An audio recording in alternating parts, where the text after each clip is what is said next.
kobar, guru penggerak bawa sinar terang. Angkatan 11 siap berjuang, bersama kita melangkah jauh. Tergerak hatiku, semangat membara, bergerak maju demi cita. Assalamualaikum warahmatullahi wabarakatuh. Hari ini saya akan melakukan wawancara dengan kepala sekolah dari SMP Negeri 1 Sundarautan. Kepala sekolah saya sendiri yaitu Pak Medi Bastama. Hari ini saya akan melakukan wawancara tentang dilema etika dan dilema moral. Baik Pak, hari ini izin Ian untuk melakukan wawancara terkait dengan dilema etika tugas daripada guru penggerak angkatan 11 Pak. Jadi pertanyaan pertama, bagaimana Bapak dapat mengidentifikasi kasus-kasus yang merupakan dilema etika atau bujukan moral Pak kira-kira di sekolah? Ya, terima kasih Pak Yanudin. Dalam hal ini saya berusaha biasanya kalau ada dilema ataupun istilahnya konflik antara siswa, aturan sekolah dan benturan aturan keputusan yang diambil sekolah dengan aturan yang ada, masalah pribadi siswa seperti kasus kenakalan anak yang punya istilahnya prestasi, tapi di satu sisi anak ini sering tidak masuk atau terlambat, yang mengakibatkan di waktu kita mengambil keputusan merapat kenaikan kelas, anak ini perlu pertimbangan. Karena perlu pertimbangan bagaimana? Karena anak ini dilihat dari ketidakhadirannya sampai 80% lebih. Jadi dilemanya begini, antara kami memutuskan untuk satu sisi harus dinaikkan dan satu sisi harus ada pertimbangan karena anak ini punya kasus ini. Tapi dengan adanya kasus ini kita belajar agar anak ini menjadi semacam misalnya anak ini agar bisa naik tapi dengan penuh dengan persyaratan yang tertentu yang kedepannya mungkin akan tidak terulang lagi. Mungkin gitu Pak Yan. Baik Bapak, bagaimana Pak kira-kira Bapak menjalankan pengambilan keputusan di sekolah, terutama untuk kasus-kasus di mana Bapak ada dua kepentingan yang sama-sama benar Pak. Nah, atau sama-sama mengandung nilai kebajikan Bapak. Pada prinsipnya, jadi untuk mengambil suatu keputusan yang harus diambil salah satunya perlu pertimbangan. Saya biasanya mengajak beberapa orang atau tim yang biasanya ada di sekolah, salah satunya lah wakil kepala sekolah. Itu ada dua, itu wakil di bidang kurikulum dan kesiswaan. Jadi dalam hal untuk memutuskan suatu pertimbangan atau kasus yang ada di sekolah itu, saya harus mencari informasi dulu antara kedua wakil yang ada di sekolah, dan sekarang ada tim istilahnya bullying yang dibentuk oleh sekolah dan melibatkan orang tua, wali murid dan lain-lain. Jadi dalam pengambilan keputusan ini insya Allah dengan pertimbangan yang ada, biasanya keputusan yang terbaik lah yang akan kita ambil dan juga tidak akan merugikan semua pihak. Jadi biasanya. Jadi sudah pembentukan timnya sudah. Ya, tim itu sudah kita bentuk dan ini juga tim berjalan karena sekarang kekerasan untuk anak ini atau bullying yang dilakukan oleh anak sehari-hari itu sering kita jumpai, kita temui, tapi salah satunya dengan pencegahan insya Allah dengan ada tim ini akan berkurang. Baik Bapak, kira-kira Pak langkah-langkah atau prosedur seperti apa yang biasa Bapak lakukan selama ini di sekolahan Pak? Jadi prosedur yang biasa kami lakukan untuk mencari informasi yang terbaik, biasanya langkah-langkah pertama kita mengumpulkan semua informasi yang terkait, kedua identifikasi nilai yang bertentangan, tiga pertimbangan dampak keputusan yang kita ambil untuk semua orang, dan diskusi dengan tim, 5 mengambil keputusan berdasarkan analisis tersebut dan buat rencana untuk masa depan. Biasanya yang kami lakukan sehari-hari memang benar, kasus-kasus yang kita alami di sekolah itu biasanya yang pertama kan cari informasi yang teridentifikasi masalah tersebut. Biasanya yang lebih akuratnya biasanya kita mencari saksi, mencari masalah apa yang jadi permasalahan itu. Salah satunya mungkin ada misalnya kita contohkan si A punya kasus di sekolah, misalnya di sekolah itu mungkin berkelahi, berarti otomatis kita kan mencari saksi, siapa jadi saksi itu pertama. Kedua kita identifikasi siapa kawan terdekat. Itu yang kita apa permasalahan. Mungkin dilema anak ini biasanya latar belakang pengaruh dari luar yang biasa yang muncul di kehidupan dia sehari-hari, yang mungkin yang ditemunya mungkin di luar beda dengan yang di sekolah beda. Itu salah satunya. Karena dilema anak ini Pak Ian, terutama masalah anak sekarang memang agak lain, karena salah satu adalah komunikasi itu agak kurang. Termasuk komunikasi antara orang tua dengan anak, orang tua dengan lingkungan. Mungkin salah satu juga orang tua terlalu fokus untuk mencari kehidupan, jadi anak terabaikan. Jadi kasus-kasus yang terjadi di sekolah itu biasanya kita melihat identifikasi masalah, kedua adalah mengumpulkan orang atau saksi yang ada di sekitar itu, dan juga diskusi dengan tim bagaimana untuk keputusan ke depannya nanti. Jadi pengambilan keputusan itu benar-benar sudah tertata. Ya, jadi keputusan itu Pak Yan istilahnya benar-benar keputusan yang terbaik untuk anak tersebut biasanya. Karena ke depan ya kalau anak itu berubah itu salah satu keberhasilan kita. Tapi kalau tidak berubah ya salah satunya kelemahan kita. Itu salah satunya. Jadi evaluasi ya. Kita, Pak, ya. Jadi biasanya kalau sudah 1-2 kali seperti itu biasa anak berhasil. Tapi ada juga 3 kali 4 kali masih berhasil, itu kita jadi PR kita, Pak. Itu salah satu PR bagaimana untuk ke depan anaknya bagaimana. Itu salah satunya. Baik Pak, tadi kan sudah menjelaskan secara rinci bagaimana langkah-langkah yang Bapak lakukan gitu Pak ya. Nah selama Bapak melakukan hal tersebut nih Pak, kira-kira hal-hal apa saja yang selama ini Bapak anggap efektif dalam pengambilan keputusan pada kasus-kasus dilema etika? Jadi pada kasus-kasus dilema etika yang dialami di sekolah itu rata-rata kita mengambil keputusannya harus berkomunikasi dengan jelas dan transparan dalam membuat keputusan. Dalam hal ini kita harus mengikuti prosedur. Prosedur itu bagaimana? Salah satu kita ambil contoh, anak yang sering berkelahi, misalnya punya masalah di sekolah, biasanya pertama kita kembalikan dulu ke wali kelas. Kan anak itu kan misal contoh Pak Ian wali kelas berapa Pak Ian? 92. Pak Ian kan otomatis kan kalau ada kasus-kasus yang sifatnya masih ringan, masih bisa diatasi, otomatis kita kembalikan ke wali lalu atau ke guru piket yang hari itu biasanya. Tapi kalau sudah berkali-kali sampai 3 kali 4 kali, otomatis apa istilahnya kelakuan anak yang tidak berubah, terulang lagi kasus yang sama ataupun yang tidak sama. Jadi kita harus mengambil keputusan yang sifatnya agak mendidik.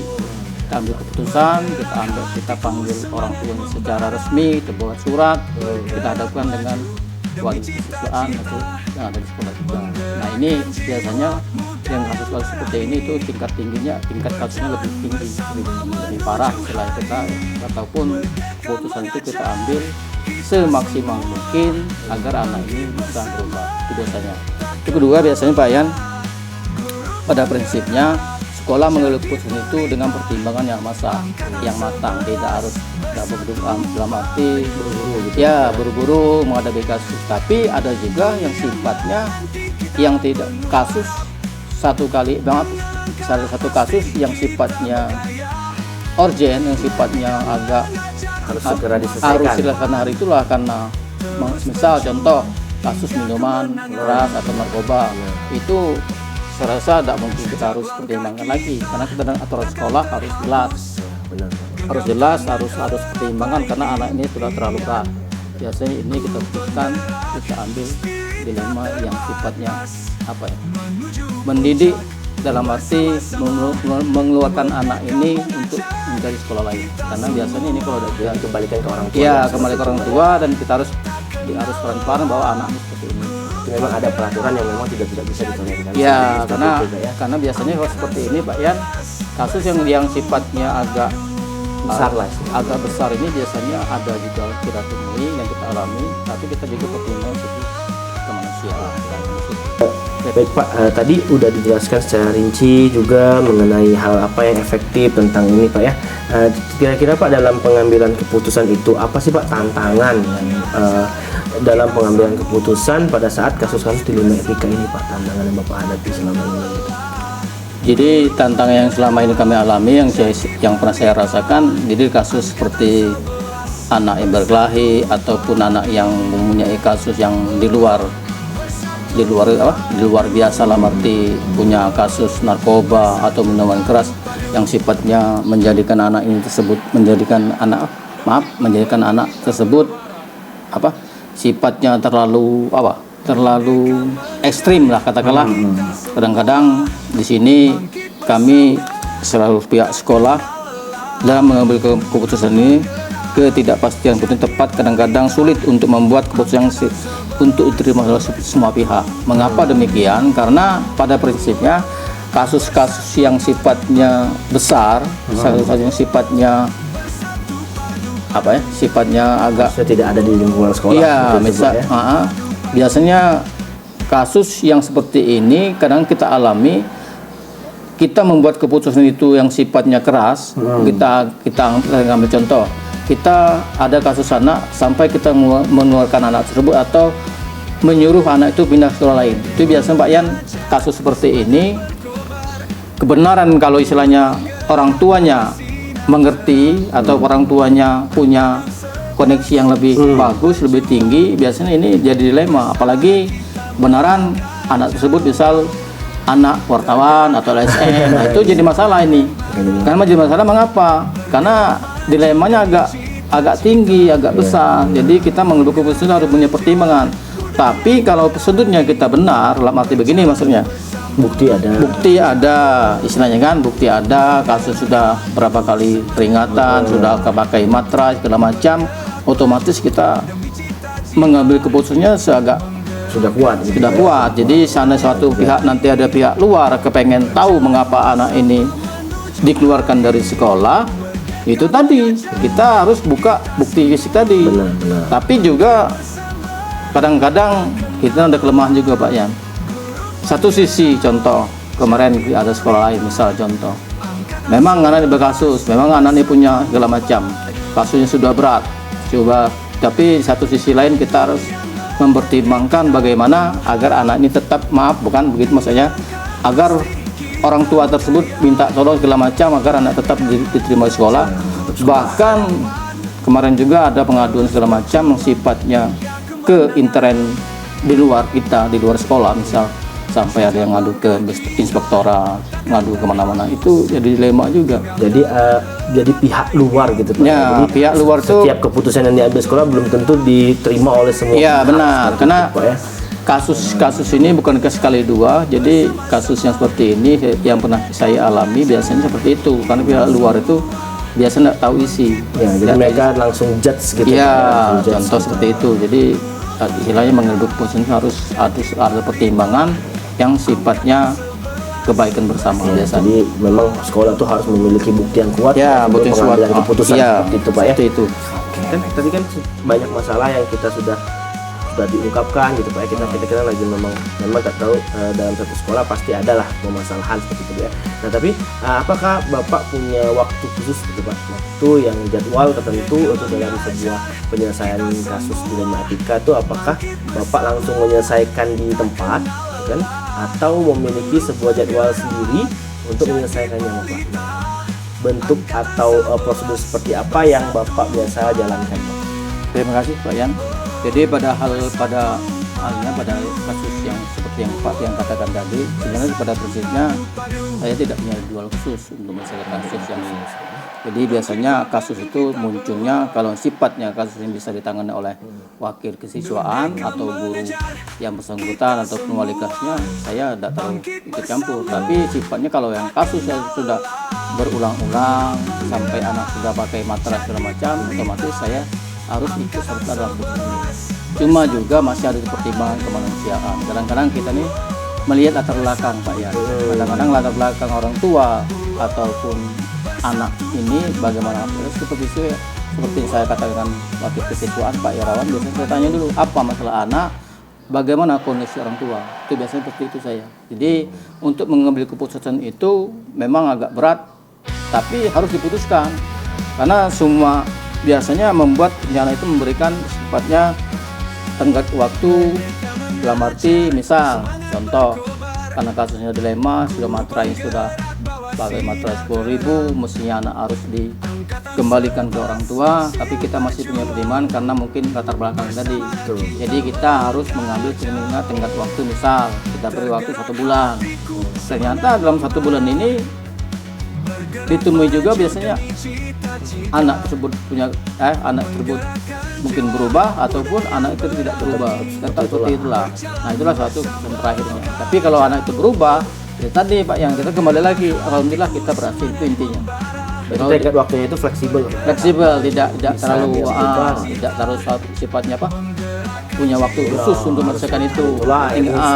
Karena kecuali yang kasus-kasus yang khusus yang kayak kasus itu yang sifatnya terlalu tinggi lah, arti yang menyifat yang sifatnya sudah menyimpang dari yang tetap di sekolah. Misal maaf tuh anak yang bawa HP, yang HP-nya isinya aneh-aneh yang aneh, yang tidak sesuai untuk anak, itu kan sifatnya agak urgent itu kan, yang narkoba, yang minuman keras, itu sifatnya agak lumayan harus punya pertimbangan khusus, apalagi sifatnya sekarang ini yang jelas latar belakang yang didulukan. Jadi aturan seperti itu harus tetap kita pakai. Kira-kira Pak, adakah orang-orang tertentu Pak atau faktor-faktor apa yang selama ini mempermudah atau untuk membantu Bapak dalam pengambilan keputusan dalam kasus-kasus dilema etika Pak? Terima kasih Pak Yan. Di dalam kasus dilema ITK ini biasanya saya mengambil keputusan itu memerlukan pertimbangan dan melibatkan orang-orang yang di sekitar kita, di sekitar sekolah. Salah satunya lah wakil siswaan dan wakil kurikulum. Dan juga tidak kita melepaskan juga keterlibatan antara guru kelas dengan wali kelas. Itu biasanya. Jadi biasanya yang kita putuskan itu melibatkan antara lain adalah guru kelas, guru yang bersangkutan, ataupun wali kelas yang bersangkutan, guru piket, wakil kesiswaan. Karena dalam hal ini kita mencari keterangan dulu di antara sekian ada yang ada ini, biasanya terakhirnya dengan wakil kesiswaan. Bagaimana dengan anak tersebut?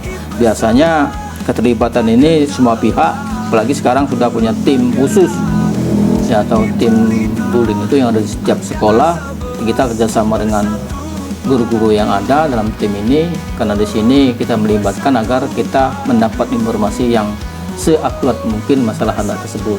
Kadang-kadang kita secara pintas mungkin tidak terlalu jauh melihat anak ini atau latar belakang anak. Biasanya ya tadi latar belakang anak itu yang perlu kita tahu, bagaimana kondisinya. Jadi pertimbangan kita juga harus punya sifatnya semacam rasa iba, rasa kasihan. Karena tapi kalau memang harus diputuskan, kita tidak perlu lagi melihat ke situ, ya tadi finalnya seperti itu, tetap diputuskan dengan risiko apapun yang kita terima.